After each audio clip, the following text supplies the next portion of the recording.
সংঘাতে জর্জরিত মণিপুরে হু হু করে ঢুকছে মায়ানমারের পাচার হওয়া অস্ত্র। উদ্ধার কি এক সিনিয়র অফিসার বলছেন, ভারতে নিরাপত্তা বাহিনী বা পুলিশ যে রাইফেলগুলি ব্যবহার করে সেগুলির বেশিরভাগই দিয়ে শুরু করে সিরিয়াল নম্বর থাকে, তবে মায়ানমার থেকে পাচার করাগুলির একটি ভিন্ন সিরিজ রয়েছে। মণিপুরের সংঘাতে ক্রমেই বাড়ছে মায়ানমার থেকে পাচার হওয়া অস্ত্রের সংখ্যা। সদ্য গত ৩ ডিসেম্বর অসম রাইফেলস একাধিক সামগ্রী উদ্ধার করেছে মণিপুরের পূর্ব ইম্ফলে জঙ্গিদের গা ঢাকা দেওয়ার গোপন ডেরা থেকে।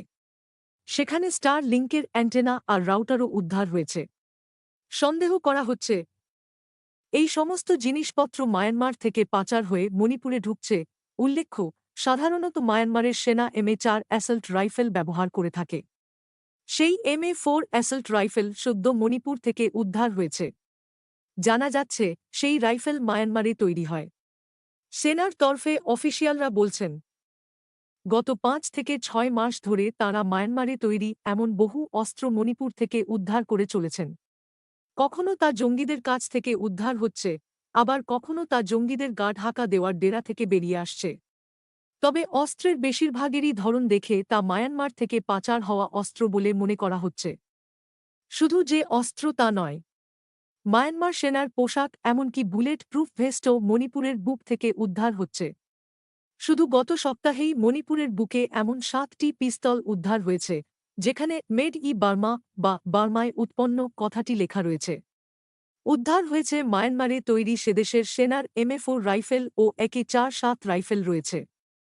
সেন্ট্রাল আর্মড পুলিশের এক সিনিয়র অফিসার বলছেন, এখানে ফোর্স যে সমস্ত দেশীয় পিস্তল উদ্ধার করে তা ভারতে তৈরি সাধারণত হয় না।